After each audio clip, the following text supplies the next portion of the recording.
नमस्कार, अपना एमपी आप देख रहे हैं। आपके साथ मैं हूं पुनीत मिश्रा। चलिए खबरों की करेंगे शुरुआत। सबसे पहले बड़ी खबर की करेंगे बात। उज्जैन के महिदपुर से बड़ी खबर बता रहे हैं, जहां पर छात्रों की तबीयत बिगड़ गई और मिड डे मील खाने की वजह से छात्रों की तबीयत बिगड़ी है। अस्पताल इनको ले जाना पड़ा है। दरअसल बताया ये जा रहा है कि मिड डे मील में 22 छात्रों की तबीयत ये बिगड़ी है। कढ़ी चावल परोसा गया था स्कूल में और टीचर जो है उनकी पत्नी ने ही यह मिड डे मील तैयार किया था। शासकीय प्राथमिक विद्यालय के छात्र बीमार पड़े हैं। महिदपुर में सरकारी प्राथमिक स्कूल का यह पूरा मामला है।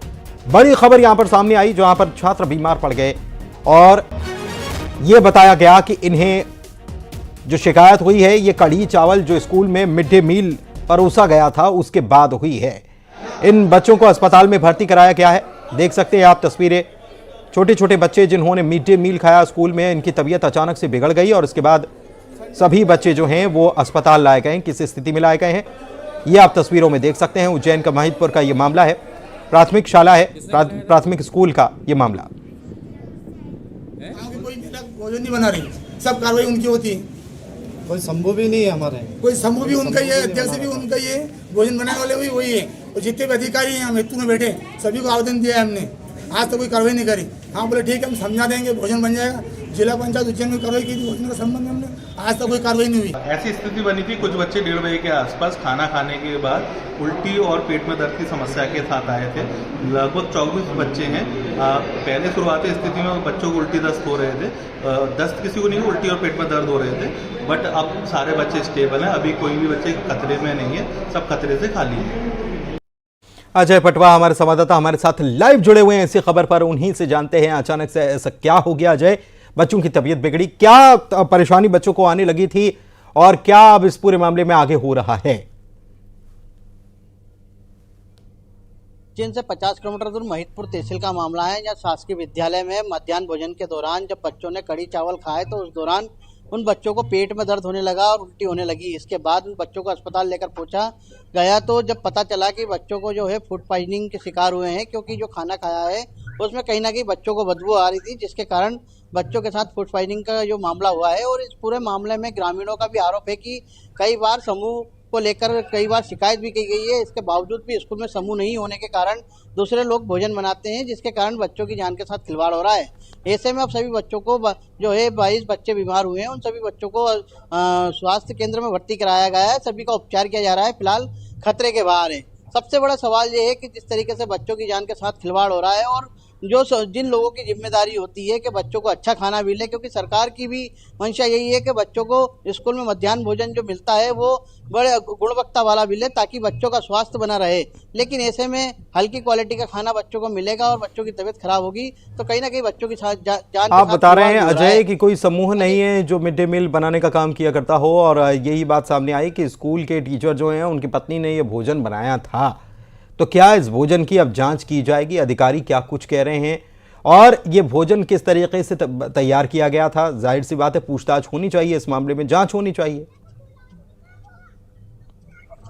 जी देखिए, अधिकारियों का यही कहना है कि अभी फिलहाल इस पूरे घटना का जानकारी लगी है और तत्काल यहाँ से जो है अधिकारियों को सूचित किया गया है और पूरे मामले की जांच के लिए कमेटी बनाई जाएगी और इस कमेटी के बाद जो भी जांच रिपोर्ट आएगी उसके आधार पर आगे की कार्रवाई की जाएगी। फिलहाल सब अभी तो जो है बच्चों को उपचार देने की बात की जा रही है कि पहले बच्चों को उपचार मिल जाए, इसके बाद आगे की कार्रवाई की जाएगी। जी बहुत शुक्रिया आपका इस तमाम जानकारी के लिए। तो पहले उपचार जरूरी है और उसके बाद फिर पूरे मामले की जांच के बाद अधिकारी कहते हुए नजर आ रहे हैं। साथ ही साथ ये भी बहुत जरूरी हो जाता है कि ये भोजन जो परोसा गया था उसकी गुणवत्ता को जांचा जाए कि वैसे ही शिकायत बच्चों की सामने आई है। बच्चों ने कहा है कि इस भोजन में से बदबू आ रही थी, तो कि क्या ये पुराना भोजन था और किन बातों को ध्यान में रख कर के ये भोजन किस तरीके से तैयार किया गया था, ये बहुत ज़रूरी है जानना। लेकिन आपको बता दें कि मिड डे मील खाने से 22 बच्चे जो है वे बीमार पड़ गए। लोकसभा चुनाव की तारीखों का ऐलान अभी भी नहीं हुआ है। पार्टियां अपनी तैयारियों में जुटी हुई हैं और ऐसे में अभी से कांग्रेस को झटके पर झटके लगातार लगे जा रहे हैं। एक बार फिर से कांग्रेस को झटका लगा है। भोपाल की तस्वीर आपको दिखा रहे हैं। कांग्रेस के कई नेताओं ने बीजेपी का दामन थाम लिया है। सीएम डॉक्टर मोहन यादव, प्रदेश अध्यक्ष वीडी शर्मा ने बीजेपी की सदस्यता इन सभी को दिलाई है। वीडी शर्मा कह रहे हैं कि हर बूथ मोदी युक्त बूथ बन रहा है और बूथ जीतने का संकल्प है। वहीं सीएम डॉक्टर मोहन यादव ने राहुल गांधी पर निशाना भी साधा है।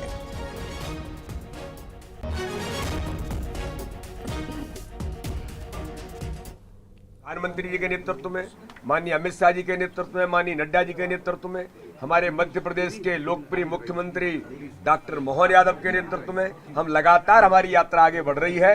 और ज्वाइनिंग का अभियान देश के लिए काम करने के लिए, प्रदेश में एक अच्छा काम करने के लिए जो सकारात्मक राजनीति करना चाहते हैं वो भारतीय जनता पार्टी के नेतृत्व में नीतियों में विश्वास रख करके आ रहे हैं। सबका इस परिवार में बहुत स्वागत है। बात है कि जहां राहुल गांधी जिस राज्यों में गए वहां कांग्रेस छोड़ने वाले बंधुओं की बहुत बड़ी संख्या बढ़ी और मध्य प्रदेश उसका गवाह है। हमारे यशस्वी अध्यक्ष माननीय वी डी शर्मा जी, हमारे मंत्री माननीय राकेश सिंह जी और हम सब लगातार रोज अब अपने मित्रों का ये बढ़ता हुआ परिवार, जिसमें राजनीतिक दृष्टि से कांग्रेस से घुटन महसूस करते हुए अयोध्या के मामले में कांग्रेस ने जो व्यवहार किया, भगवान राम के एक संवेदनशील मसले पर जो निमंत्रण ठुकराया था और अनेक कारणों के कारण से कांग्रेस लगातार खाली हो रही है। तो एक तरफ कांग्रेस लगातार छोड़ रहे नेता और दूसरी तरफ दावे हो रहे हैं। एक बार फिर से दावा किया गया, कैबिनेट मंत्री विजय शाह की तरफ से यह दावा हुआ है कि बीजेपी एमपी में 29 की 29 लोकसभा सीटें जरूर जीतेगी। अगर किसी को एक सीट कांग्रेस के जीतने का अनुमान है तो वो बताएं और इनाम पा जाएं। विजय शाह ने यह भी कहा कि इस बार बीजेपी 100% छिंदवाड़ा जीतने जा रही है। आपका आकलन गलत है। हम 28 नहीं 29 सीट जीतने जा रहे हैं। वो सीट का नाम बताओ और इनाम पाओ जो हम हारने जा रहे हैं।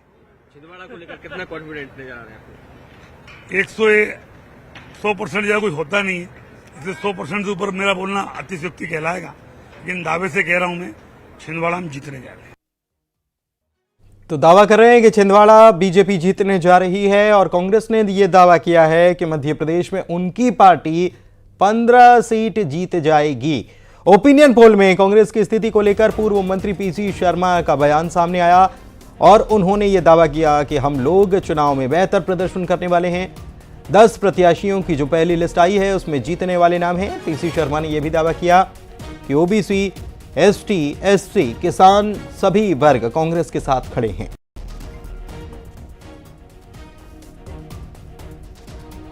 जो सीट डिक्लेयर हुई है 10 सीट, उन 10 सीटों में से कम 50% विनिंग कैंडिडेट हैं।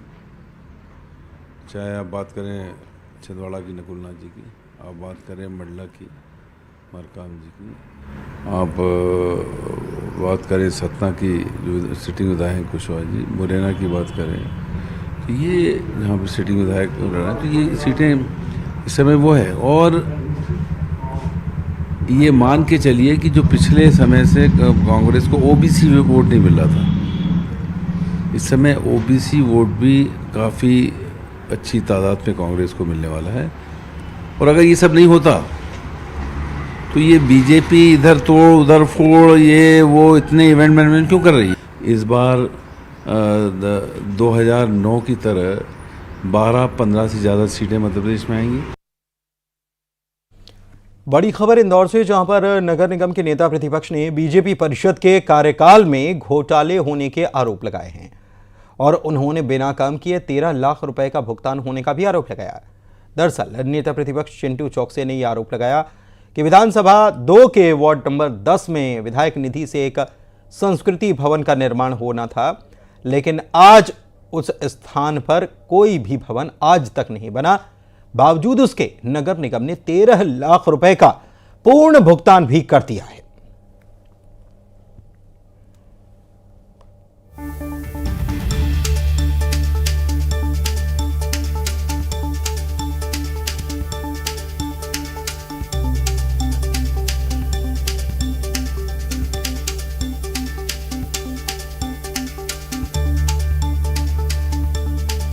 बड़े घोटाले का आरोप लगाया गया। नेता प्रतिपक्ष ने घोटाले का आरोप लगाया और यह कहा है कि एक बड़ा भवन यहां पर तैयार होना था। इंदौर के क्षेत्र क्रमांक 2 के वार्ड नंबर 10 में विधायक निधि से यह संस्कृति भवन का निर्माण होना था, लेकिन यह हुआ नहीं। इसके बावजूद 13 लाख रुपए का पूरा भुगतान हो चुका है। और खरगोन आपको लिए चल रहे हैं जहां पर मुख्यमंत्री डॉक्टर मोहन यादव पहुंचे हुए हैं। पीजी कॉलेज में यह कार्यक्रम हो रहा है। सीधी तस्वीर आपको दिखाते हैं। माननीय एजेंसी की पटेल के नेतृत्व में माननीय मुख्यमंत्री महोदय का अभिनंदन किया जाएगा। तालियां जोरदार तरीके से बजा दीजिए।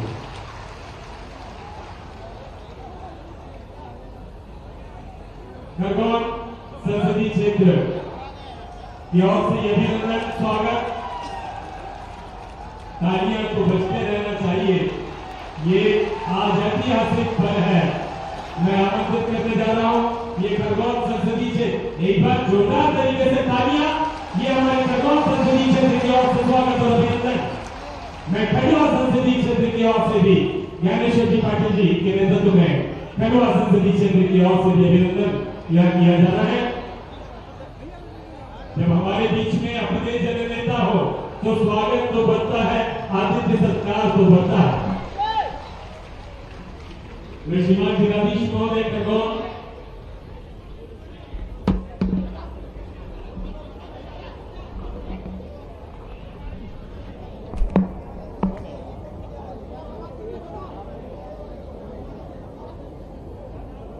माननीय जिलाधीश महोदय खरगोन मैं निवेदन करूंगा श्री गणेश सिंह जी पटेल, श्री ज्ञानेश्वर जी पाटिल, श्री सोमेश सिंह जी सोलंकी जी माननीय सांसद राज्यसभा अभिनंदन करें। मैं श्रीमती लक्ष्मी गावा गवर्नमेंट मैडम से निवेदन करूंगा श्री मंजूर माननीय विधायक नगर, श्रीमती रूपाली कंवर, श्रीमती छाया मोरे माननीय विधायक फंदाना, श्रीमती छाया जोशी माननीय नगर पालिका का अभिनंदन करें। मैं श्री प्रशांत साहब सहायक आयुक्त से निवेदन करूंगा श्री भागवत जी पाटीदार माननीय विधायक पहुंचे हुए हैं मुख्यमंत्री doctor Mohan Yadav. PG college में यह कार्यक्रम का आयोजन किया गया है और यहां पर उनका स्वागत अभिनंदन किया जा रहा है। करोड़ों की योजनाओं का लोकार्पण और भूमि पूजन मुख्यमंत्री के हाथों यहां पर होना है। और खरगोन पहुंचे हैं मुख्यमंत्री डॉक्टर मोहन यादव और खरगोन की जो संस्कृति है उसी अनुरूप उनका स्वागत अभिनंदन किया गया और उन्हें एक खास जो परंपरा है उसके मुताबिक जैकेट यहाँ पर पहनाई गई और उसके बाद उनका स्वागत यहाँ पर किया गया। बुके देकर स्वागत करते हुए ये बीजेपी के नेता और कार्यकर्ता यहाँ पर मंच पर नजर आ रहे हैं। इसके अलावा उद्वहन सिंचाई परियोजना का काम है। इसके अलावा और भी काम जो हैं उन सभी का लोकार्पण और शिलान्यास यहाँ पर मुख्यमंत्री के हाथों होना है। करोड़ों की योजनाएं हैं जिसका लोकार्पण और शिलान्यास मुख्यमंत्री यहां पर करने वाले हैं। सीएम डॉक्टर मोहन यादव पहुंच चुके हैं खरगोन और यहां पर उनका इस वक्त स्वागत अभिनंदन कार्यक्रम होता यहां पर नजर आ रहा है। और कुछ ही देर में आप देख सकते हैं कि यहां पर जो सांसद हैं ज्ञानेश्वर पाटिल वे भी यहां पर मौजूद हैं परिचय करवाते हुए बीजेपी नेताओं से। और स्वागत यहां पर किया जा रहा है, मुख्यमंत्री का सत्कार किया जा रहा है क्योंकि बड़ी सौगात देने के लिए मुख्यमंत्री डॉक्टर मोहन यादव यहां पर पहुंचे हुए हैं। करोड़ों की योजनाएं जो हैं परियोजनाएं जो हैं उसका लोकार्पण और शिलान्यास मुख्यमंत्री के द्वारा यहां पर किया जाना है। सीधी तस्वीर खरगोन से आपको हम दिखा रहे हैं। मुख्यमंत्री लगातार जनता को सौगात देने का काम कर रहे हैं। अलग अलग राज्य के अलग अलग ज़िलों में पहुंच रहे हैं और वहां वे सौगातें देने का काम जो है वो कर रहे हैं क्योंकि जो सरकारी योजनाएं हैं उनके तहत जो निर्माण कार्य हैं वो कई जगहों पर पूरे हो चुके हैं और कई जगहों पर शिलान्यास किया जाना है। तो इसी के तहत खरगोन मुख्यमंत्री पहुंचे हैं और यहां पर वे पीजी कॉलेज में पहुंचे हैं और यहां उनके द्वारा जनता को सौगातें दी जाएंगी। तो ये सीधी तस्वीर आपको हम मंच की दिखा रहे हैं। खरगोन में मुख्यमंत्री पहुंचे हुए हैं और उनको ज्ञापन और तमाम जो आवेदन है वो भी उनको यहां पर सौंपा जा रहा है। इसके पहले उनका स्वागत यहां पर किया गया। खरगोन की जो परंपरा है उसी के तहत यहां पर स्वागत किया गया और सांसद ज्ञानेश्वर पाटिल भी यहां पर मौजूद हैं। एक बार फिर से उनको यहां से मौका दिया गया है, वे फिर से उम्मीदवार बनाए गए हैं। पार्टी ने उनके पर भरोसा जताया है। तो माइक्रो उद्वहन सिंचाई परियोजनाओं का लोकार्पण होना है। 557 करोड़ रुपए की लागत इसमें आई है, तो इससे आप समझ सकते हैं। इसके अलावा क्रांतिवीर तात्या टोपे विश्वविद्यालय गुना का डिजिटल लॉन्चिंग मुख्यमंत्री के द्वारा यहीं से होना है। क्रांति सूर्य टंट्या भील विश्वविद्यालय खरगोन का डिजिटल लॉन्चिंग यहां से होना है मुख्यमंत्री के द्वारा।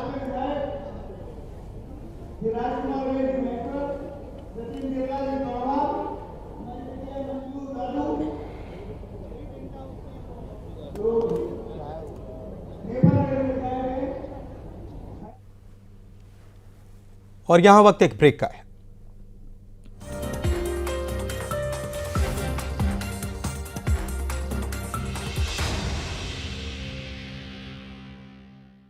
हेडलाइंस प्रेजेंटेड बाय महाकोश कच्ची घानी